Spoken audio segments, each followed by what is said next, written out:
पंजवा। मता करे पश्चिम के ताई, पूर्व ही ले जात। खिन में था पुतापन हारा, आपन हाथ मतांत। सियाणप काहू काम न आत, जो अनुरूपयो ठाकुर मेरे। होए रही ओ बात, रहाओ देश कमावन। तन जोरन की मनसा बीचे निकसे सास।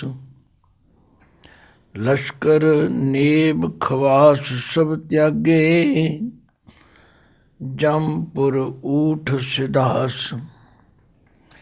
होए अनंत मन हट की दृढ़ता, आपस को जानात।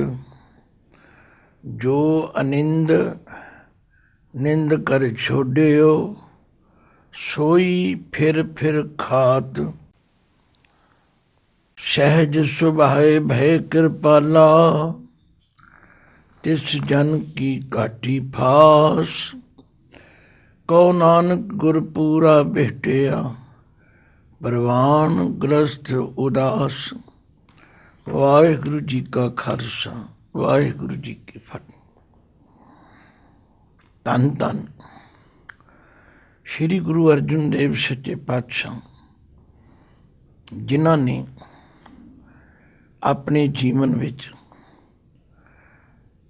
ये दृढ़ किया कि तेरा किया मीठा लग।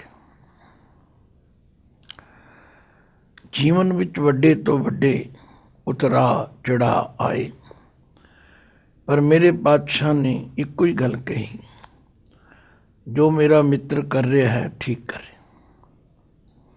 मैं उसकी रजा विच राजी हाँ। उलाहनों में काहू न जियो, मन मीठ तुहारो की। हे वाहिगुरु, मैं किसी ਨੂੰ कोई उलांभा नहीं देता। जो तुसी कर रहे हो मेरे मन ਨੂੰ मिठा लग रही। साध संगत एक बहुत उच्ची अवस्था है, पर साडे वर्गे दुनियादार लोगों ਨੂੰ जीवन का सही सुख समझाउण वास्ते गुरु अर्जुन देव सच्चे पातशाह कहंदे, प्यारिओ जे तुसी सुख लैना तो उहदी रज़ा विच राजी हो जाओ। आ जिहड़ियां अपनियां उक्तियां जुगतियां चलाकियां चतुराइयां छड़ दे। धन धन गुरु अमरदास जी ने भी आनंद साहिब फरमाया, ए मन चंचला चतुराई किने न पाया। चतुराई न पाया किने तू सुन मन मेरेया। ए माया मोहनी जिन एत भरम भुलाया। माया ता मोहनी तिने कीती, जिन ठगोली पाईया। कुर्बान कीता तिसै विटों, जिन मोह मीठा लाया।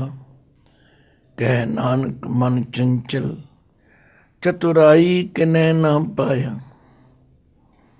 तो इस शब्द की रहाओ की पंक्ति विच पातशाह ने गल इत्थों शुरू की है। सियाणप काहू काम ना आत। ये जिहड़ियां सियाणपां ने, ये जिहड़ियां चतुराइयां ने, ये जिहड़ियां चलाकियां ते उक्तियां जुगतियां, ये किसी काम नहीं आती। क्योंकि असी देखते हैं कि लोग हेरा फेरी करके, झूठ बोल के, लोगों के हथ जोड़ के, झूठे वायदे करके, लोगों दीयां वोटां प्राप्त करके गद्दियां सांभ लेंदे ने, मुड़ के लोगों नूं दुखी करते। पर मेरे पातशाह उन्हां लोगों नूं ही समझाउंदे ने, ओ कमलिओ ये ना करो। ਹੋਣਾ ਤੇ ਉਹ ਹੈ ਜੋ ਮੇਰੇ ਪਰਮੇਸ਼ਵਰ ਨੂੰ, ਮਾਲਕ ਨੂੰ ਚੰਗਾ ਲੱਗਦਾ। ਤੁਹਾਡੀਆਂ ਸਿਆਣਪਾਂ ਸਭ ਧਰੀਆਂ ਦੀਆਂ ਧਰੀਆਂ ਰਹਿ ਜਾਣ। ਸਿਆਣਪ ਕਾਹੂ ਕਾਮ ਨਾ ਆਤ। ਇਹ ਜਿਹੜੀਆਂ ਸਿਆਣਪਾਂ, ਚਲਾਕੀਆਂ, ਚਤੁਰਾਈਆਂ ਤੁਸੀਂ ਤੇ ਅਸੀਂ ਕਰਦੇ ਹਾਂ, ਇਹ ਕਿਸੇ ਕੰਮ ਨਹੀਂ ਹੁੰਦੀ। ਜੋ ਅਨਰੂਪਿਓ ਠਾਕੁਰ ਮੇਹਰੈ।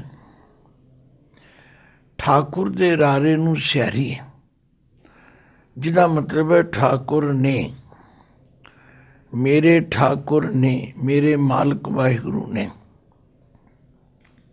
ਜੋ ਅਨਰੂਪਿਓ, ਜੋ ਉਸਨੇ, ਅਨਰੂਪਿਓ ਦਾ ਮਤਲਬ ਹੈ ਠਾਣ ਲਿਆ ਹੈ, ਚਿਤਵ ਲਿਆ, ਸੋਚ ਲਿਆ, ਜੋ ਉਸ ਵੱਲੋਂ ਨਿਸ਼ਚਿਤ ਹੋ ਗਿਆ, ਉਹਦੇ ਵਿੱਚ ਰੰਚਕ ਮਾਤਰ ਵੀ ਕੋਈ ਤਬਦੀਲੀ ਨਹੀਂ ਹੋ ਸਕਦੀ। ਇਸੇ ਲਈ ਧੰਨ ਗੁਰੂ ਨਾਨਕ ਪਾਤਸ਼ਾਹ ਵੀ ਫਰਮਾਉਂਦੇ ਨੇ, ਹੁਕਮ ਰਜ਼ਾਈ ਚੱਲਣਾ ਨਾਨਕ ਲਿਖਿਆ ਨਾਲ। ਇਹ ਧੁਰੋਂ ਲਿਖਿਆ ਕਿ ਰਜ਼ਾ ਦੇ ਮਾਲਕ ਦੇ ਹੁਕਮ ਵਿੱਚ ਹੀ ਸਭ ਕੁਝ ਹੋਣਾ। ਲੋਕ ਪੁੱਛਦੇ ਹਨ ਹੁਕਮ ਕੀ ਹੈ ਜੀ? ਹੁਕਮੀ ਹੋਵਨ ਆਕਾਰ, ਹੁਕਮ ਨ ਕਹਿਆ ਜਾਈ। ਹੁਕਮੀ ਹੋਵਨ ਜੀ, ਹੁਕਮ ਮਿਲੇ ਵਡਿਆਈ। ਹੁਕਮੀ ਉਤਮ ਨੀਚ, ਹੁਕਮ ਲਿਖ ਦੁੱਖ ਸੁਖ ਪਾਈਐ। ਇੱਕ ਨਾ ਹੁਕਮੀ ਬਖਸ਼ੀਸ਼, ਇੱਕ ਹੁਕਮੀ ਸਦਾ ਪਵਾਈਐ। ਹੁਕਮੈ ਅੰਦਰ ਸਭ ਕੋ, ਬਾਹਰ ਹੁਕਮ ਨ ਕੋਇ। ਨਾਨਕ ਹੁਕਮੈ ਜੇ ਬੁਝੈ, ਤਾਂ ਹਉਮੈ ਕਹਿ ਨ ਕੋਇ। ਸਿਆਣਪ ਕਾਹੂ ਕਾਮ ਨਾ ਆਤ। ਜੋ ਅਨਰੂਪਿਓ ਠਾਕੁਰ ਮੇਰੈ, ਹੋਏ ਰਹੀ ਉਹ ਬਾਤ। ਇਸ ਪਰਮਾਤਮਾ ਦੀ ਆਪਣੀ ਮੌਜ ਹੈ, ਪਰ ਇਸ ਮੌਜ ਨੂੰ ਅਹੰਕਾਰੀ ਬੰਦੇ ਨਹੀਂ ਮੰਨਦੇ। ਭਾਵੇਂ ਮਜਬੂਰੀ ਵਿੱਚ ਆ ਕੇ ਉਹਨਾਂ ਨੂੰ ਸਿਰ ਹਿਲਾਉਣਾ ਪਵੇ, ਪਰ ਨਹੀਂ। ਪਰ ਧੰਨ ਗੁਰੂ ਅਰਜਨ ਦੇਵ ਪਾਤਸ਼ਾਹ ਉਸ ਅਵਸਥਾ 'ਤੇ ਪਹੁੰਚੇ ਹੋਏ, ਸਾਨੂੰ ਵੀ ਉਸ ਅਵਸਥਾ ਵਿੱਚ ਟਿਕਾਉਣ ਦੀ ਬਖਸ਼ਿਸ਼ ਕਰ ਰਹੇ, ਕਿਉਂਕਿ ਸਾਡੀ ਡਿਮਾਂਡ ਤੇ ਸਾਰਿਆਂ ਦੀ ਹੈ। ਸਾਨੂੰ ਸ਼ਾਂਤੀ ਮਿਲੇ, ਸਾਡੇ ਅੰਦਰ ਸਹਿਜ ਆਵੇ, ਸਾਡਾ ਮਨ ਟਿਕਾਓ ਵਿੱਚ ਆਵੇ। ਪਰ ਯਾਦ ਰੱਖੋ, ਇਸ ਅਵਸਥਾ ਤੱਕ ਪਹੁੰਚਣ ਵਾਸਤੇ ਜੋ ਤਰੀਕਾ ਗੁਰੂ ਮਹਾਰਾਜ ਨੇ ਦੱਸਿਆ, ਉਹ ਸਾਨੂੰ ਅਪਣਾਉਣਾ ਪਵੇਗਾ। ਜਿਵੇਂ ਪਾਤਸ਼ਾਹ ਫਰਮਾਉਂਦੇ ਨੇ, ਰਸਨਾ ਗੁਣ ਗੋਪਾਲ ਨਿਧ ਗਾਇਨ। ਪਹਿਲਾਂ ਤੇ ਸਜੀਵਾ ਦੇ ਨਾਲ ਉਸ ਗੋਪਾਲ ਦੇ ਗੁਣ ਗਾਇਨ ਉਚਾਰਨ ਕਰੀ। ਜਿਉਂ-ਜਿਉਂ ਗੁਣ ਉਚਾਰਨ ਕਰਾਂਗੇ, ਫਿਰ ਸ਼ਾਂਤ ਸਹਿਜ ਰਹਸ ਮਨ ਉਪਜਿਓ। ਸਗਲੇ ਦੁਖ ਭਲਾਏ ਰਹਾਓ। ਜੋ ਮੰਗੈ ਸੋਈ ਸੋਈ ਪਾਵੈ। ਸੇਵ ਹਰ ਕੇ ਚਰਨ ਰਸਾਇਨ। ਜਨਮ ਮਰਨ ਦੋਹੂੰ ਤੇ ਛੂਟੈ। ਭਵ ਜਲ ਜਗਤ ਤਰਾਇਨ। ਖੋਜਤ ਖੋਜਤ ਤਤ ਵਿਚਾਰਿਓ। ਦਾਸ ਗੋਵਿੰਦ ਪਰਾਇਣ। ਅਬਨਾਸੀ ਖੇਮ ਚਾਹੇ ਜੇ ਨਾਨਕ। ਸਦਾ ਸਿਮਰ ਨਾਰਾਇਣ।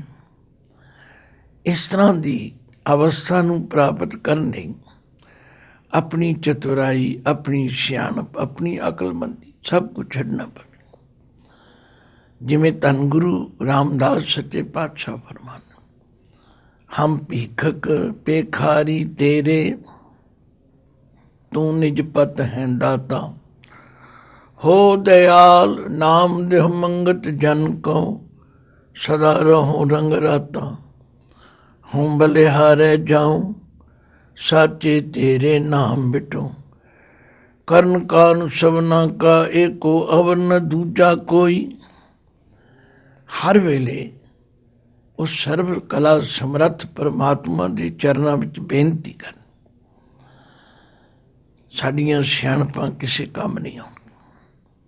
ये शब्द की रहाओ की पंक्ति है, इसनूं बार बार दृढ़ करना पवेगा। सियाणप काहू काम ना आत, जो अन्न रूपयो ठाकुर मेरे, होए रही ओ बात। इसे भी किसी उर्दू के विद्वान ने कहा, राजी है तेरी रजा में, यूं भी वावा वूं भी वावा। भगत कबीर जी वर्गिया ने भी सानू मत दी। आख्या संपै देखना हरखीए, बिपत देखना रोए, ज्यों संपै त्यों बिपत है, बिध ने रचया सो होए। सियाणप काहू काम ना आत, जो अनुरूपयो ठाकुर मेरे, होए रही हो बात। जो मालक वालों निश्चित है ਉਹੀ ਹੋ ਕੇ ਰਹੇ। ਹੁਣ ਮਹਾਰਾਜ ਹੋਰ ਮਿਸਾਲਾਂ ਦੇ ਕੇ ਸਮਝਾਉਂਦੇ। ਮਤਾ ਕਰੇ ਪੱਛਮ ਕਹਿ ਤਾਈ, ਪੂਰਬ ਹੀ ਲੈ ਜਾਤ। ਅਸੀਂ ਜੀਵ ਮਤਾ ਕਰਦੇ ਹਾਂ, ਤਿਆਰੀ ਕਰਦੇ ਹਾਂ, ਸਲਾਹ ਬਣਾਉਂਦੇ ਹਾਂ। ਬਈ ਸਵੇਰੇ ਉੱਠ ਕੇ ਅਸੀਂ ਪੱਛਮ ਵਾਲੇ ਪਾਸੇ ਜਾਣਾ, ਦਿੱਲੀ ਜਾਣਾ। ਪਰ ਦਿਨ ਚੜ੍ਹਦੇ ਨੂੰ ਕੁਝ ਹੋਰ ਹੀ ਸੁਨੇਹਾ ਆ ਜਾਂਦਾ, ਕੁਝ ਹੋਰ ਹੀ ਕਿਸੇ ਪਾਸੇ ਦੀ ਆਗਿਆ ਹੋ ਜਾਂਦੀ। ਮਨੁੱਖ ਕੀ ਕਰ ਸਕਦਾ? ਇਹ ਬੜੀ ਸਾਡੇ ਨਿਤਾ ਪ੍ਰਤੀ ਜੀਵਨ ਦੀ ਗੱਲ ਹੈ। ਮੇਰੇ ਨਾਲ, ਤੁਹਾਡੇ ਨਾਲ, ਸਾਰਿਆਂ ਨਾਲ ਕਦੇ ਨਾ ਕਦੇ ਵਾਪਰਦੀ ਹੈ। ਮਤਾ ਕਰੇ ਪੱਛਮ ਕਹਿ ਤਾਈ। ਰਾਤ ਨੂੰ ਪਰਿਵਾਰ ਵਿੱਚ ਬਹਿ ਕੇ ਕੋਈ ਪ੍ਰੋਗਰਾਮ ਤਿਆਰ ਕੀਤਾ, ਸਵੇਰੇ ਇਉਂ ਕਰਾਂ, ਦਿਨ ਚੜ੍ਹਦੇ ਨੂੰ ਕੁਝ ਹੋਰ ਹੀ ਹੋ ਗਿਆ। ਹੁਣ ਦੱਸੋ ਸਾਡੇ ਮਤੇ ਕਰਨ ਦਾ ਕੋਈ ਫਾਇਦਾ ਹੋਇਆ? ਭਾਵ ਸਾਡੇ ਵਸ ਵਿੱਚ ਕੁਝ ਹੈ? ਮਹਾਰਾਜ ਗੁਰੂ ਅਰਜਨ ਦੇਵ ਜੀ ਸਮਝਾ ਰਹੇ, ਮਤਾ ਕਰੇ ਪੱਛਮ ਕਹਿ ਤਾਈ, पूर्व ही ले जात। खिन में थाप थापन हारा, अपन हाथ मतांत। आख्या वो मेरा प्रभु, खिन में अख फरकन के समय भी थाप उथापन हार। थाप दे पप्पे नूं स्यारी, थापन वाला, बनाउण वाला ते बना के ढाउण वाला। ਇਹ ਉਹਦੇ ਆਪਣੇ ਹੱਥ ਵਿੱਚ ਹੈ ਮਤਾ। ਇਹ ਫੈਸਲਾ ਉਹਦੇ ਆਪਣੇ ਹੱਥ ਵਿੱਚ। ਹੱਥ ਦੇ ਥੱਥੇ ਨੂੰ ਸਿਆਰੀ ਹੈ। ਸ਼ਬਦ ਕੋਈ ਬਹੁਤ ਔਖਾ ਨਹੀਂ, ਪੜ੍ਹਨਾ ਤੇ ਬੜਾ ਸੌਖਾ। ਪਰ ਜਿਹੜੀ ਗੱਲ ਗੁਰੂ ਅਰਜਨ ਦੇਵ ਪਾਤਸ਼ਾਹ ਸ਼ਬਦ ਵਿੱਚ ਸਮਝਾ ਰਹੇ, ਉਹਨੂੰ ਸਮਝਣਾ ਤੇ ਉੱਥੇ ਮਨ ਨੂੰ ਟਿਕਾਉਣਾ ਇਹ ਔਖਾ। ਫਿਰ ਧਿਆਨ ਦਿਓ, ਪਾਤਸ਼ਾਹ ਕਹਿੰਦੇ ਤੁਸੀਂ ਇਹ ਸਿਆਣਪਾਂ, ਇਹ ਸਕੀਮਾਂ, ਇਹ ਵਿਉਂਤਬੰਦੀਆਂ ਜਿਹੜੀਆਂ ਨੇ ਤੁਹਾਡੇ ਹੱਥ ਵਿੱਚ ਨਹੀਂ ਹੈ। ਸਿਆਣਪ ਕਾਹੂ ਕਾਮ ਨਾ ਆਤ, ਜੋ ਅਨਰੂਪਿਓ ਠਾਕੁਰ ਮੇਰੇ, ਹੋਏ ਰਹੀ ਉਹ ਬਾਤ। ਭਾਈ ਜਰਾ ਸੋਚ ਕੇ ਵਿਚਾਰ ਕੇ ਦੇਖੋ, ਇਹ ਤਾਂ ਉਹਦੇ ਹੱਥ ਵਿੱਚ ਡੋਰ ਹੈ। ਅਸੀਂ ਤਾਂ ਕਾਠ ਕੀ ਪੁੱਤਰੀ, ਕਹਾ ਕਰੇ ਬਪਰੀ। ਖਿਲਾਵਨ ਹਾਰੋ ਜਾਨੇ, ਜੈਸਾ ਖੇਲ ਕਰਾਵੇ ਬਾਜੀ ਘਰ। ਉਹ ਤੈਸੋ ਹੀ ਸਾਜ ਆਨੇ। ਮਤਾ ਕਰੇ ਪੱਛਮ ਕਹਿ ਤਾਈ, पूर्व ही ले जात। खिन में थाप थापण हारा, अपन हाथ मतात। सियाणप काहू काम ना आत। जो अनुरूपे ठाकुर मेरे, होए रही ओ बात। राहो देश कमावन, धन जोरन की, ਮਨਸਾ ਬੀਚੇ ਨਿਕਸੇ ਸਾਸ। ਮਨੁੱਖ ਦੀ ਸੋਚ ਕੀ ਹੈ? ਮੈਂ ਆਵੀ ਦੇਸ਼ ਇਲਾਕਾ ਜਿੱਤ ਲਵਾਂ, ਮੈਂ ਇੰਨਾ ਧਨ ਇਕੱਠਾ ਕੀਤਾ, ਹੋਰ ਧਨ ਇਕੱਠਾ ਕਰ ਲਵਾਂ। ਇਸ ਮਨਸਾ, ਇਹ ਮਨ ਦੇ ਸੰਕਲਪਾਂ ਵਿੱਚ ਹੀ ਨਿਕਸੇ ਸਾਹ ਸਵਾਸ ਨਿਕਲ ਜਾਂਦਾ। ਕਿਤਨੇ ਲੋਕਾਂ ਨੂੰ ਅਸੀਂ ਜਾਣਦੇ ਹਾਂ, ਕਿਤਨੇ ਲੋਕਾਂ ਨੂੰ ਅਸੀਂ ਵੇਖਿਆ ਹੈ, ਪਰ ਸਾਨੂੰ ਫਿਰ ਸਮਝ ਨਹੀਂ ਆਉਂਦੀ। ਮਹਾਰਾਜ ਨੇ ਤੇ ਬਾਣੀ ਵੀ ਸਮਝਾਇਆ ਕਿ ਸਾਡੇ ਦੇਖਦਿਆਂ ਜਿਹੜੇ ਧਨ ਨੂੰ ਕਮਾਉਂਦੇ ਕਮਾਉਂਦੇ ਸਾਡੇ ਬਜ਼ੁਰਗ ਚਲੇ ਗਏ, ਸਾਡੇ ਅੜੋਸ ਪੜੋਸ ਵਾਲੇ ਚਲੇ ਗਏ, ਸਾਨੂੰ ਤਸੱਲੀ ਨਹੀਂ ਹੈ। ਅਗਲੇ ਮੋਏ ਸੇ ਪਾਛੇ ਪਰੇ, ਜਿਹੜੇ ਸਾਡੇ ਦੇਖਦਿਆਂ ਮਰ ਗਏ ਨੇ ਉਹ ਤੇ ਭੁੱਲ ਗਏ। ਜੋ ਉਭਰੇ ਸੇ ਬੰਦ ਲੱਕ ਖਰੇ, ਜਿਹੜੇ ਬਚੇ ਨੇ, ਜਿਹੜੇ ਆਪ ਉਹਨਾਂ ਨੂੰ ਫੂਕ ਕੇ ਆਏ ਨੇ, ਉਹ ਫਿਰ ਲੱਕ ਬਣ ਕੇ ਤਿਆਰ ਨੇ। ਜੇ ਧੰਦੇ ਮੈਂ ਉਹ ਲਪਟਾਏ, ਉਨ ਤੇ ਦੁਗਣ ਜਿਹੜੀ ਉਨ ਮਾਏ। ਜਿਹੜੇ ਧੰਦੇ ਵਿੱਚ ਸਾਡੇ ਤੋਂ ਪਹਿਲਾਂ ਜਾਣ ਵਾਲੇ ਲਪਟੇ ਹੋਏ ਸਨ, ਉਹਦੇ ਵਿੱਚ ਅਸੀਂ ਉਸ ਤੋਂ ਜ਼ਿਆਦਾ ਫਸ ਗਏ। ਸੱਚਮੁੱਚ ਧੰਨ ਗੁਰੂ ਅਰਜਨ ਦੇਵ ਜੀ ਫਰਮਾਉਂਦੇ, ਸਾਡੀ ਇਹ ਹਾਲਤ ਹੈ ਲੋਕਾਂ ਦੀ। ਦੇਸ਼ ਕਮਾਵਨ ਧਨ ਜੋਰਨ ਕੀ, ਮਨਸਾ ਬੀਚੇ ਨਿਕਸੇ ਸਾਸ। ਲਸ਼ਕਰ ਨੇਬ ਖਵਾਸ ਸਭ ਤਿਆਗੇ, ਜੰਮਪੁਰ ਊਟ ਸਿਧਾਸ। ਬੜੀਆਂ ਫੌਜਾਂ ਇਕੱਠੀਆਂ ਕਰ ਲਈਆਂ, ਨਾਇਬ ਸਲਾਹਕਾਰ ਉਮਰਾਵ ਅਮੀਰ ਵਜ਼ੀਰ ਰੱਖ ਲਏ, ਖਵਾਸ ਚੌਬਦਾਰ ਆਪਣੇ ਖਾਸ ਨੌਕਰ ਰੱਖ ਲਏ। ਪਰ ਜਦੋਂ ਉਸ ਅਕਾਲ ਪੁਰਖ ਦਾ ਹੁਕਮ ਆਇਆ, ਲਸ਼ਕਰ ਨੇਬ ਖਵਾਸ ਸਭ ਤਿਆਗੇ, ਜੰਮਪੁਰ ਊਟ ਸਿਧਾਸ। ਜੰਮਪੁਰ ਵਾਲੇ ਪਾਸੇ ਉੱਠ ਕੇ ਤੁਰ ਪਏ। ਲਓ ਹੁਣ ਤੀਜੇ ਪਦ ਵਿੱਚ ਮਹਾਰਾਜ ਉਹਨਾਂ ਦਾ ਜ਼ਿਕਰ ਕਰਦੇ ਨੇ ਜਿਹੜੇ ਮਨ ਹੱਟ ਕਰਕੇ ਕਹਿੰਦੇ ਅਸੀਂ ਤੇ ਇਉਂ ਕਰਾਂਗੇ, ਅਸੀਂ ਘਰ ਛੱਡ ਦਿੱਤਾ ਹੈ, ਅਸੀਂ ਬ੍ਰਹਮਚਾਰੀ ਹਾਂ, ਅਸੀਂ ਸੰਨਿਆਸੀ ਹਾਂ, ਅਸੀਂ ਤਿਆਗੀ ਹੋ ਗਏ।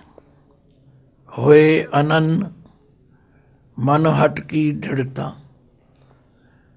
ਸਤ ਸੰਗਤ ਇੱਕ ਹੁੰਦਾ ਸਹਿਜ ਯੋਗ, ਇੱਕ ਹੁੰਦਾ ਹਠ ਯੋਗ। ਸਾਡੇ ਦੇਸ਼ ਵਿੱਚ ਹਠ ਯੋਗ ਦੀ ਬੜੀ ਪਰੰਪਰਾ, ਬੜੇ ਲੋਕ ਦੇਖੇ ਨੇ ਸਾਧੂ,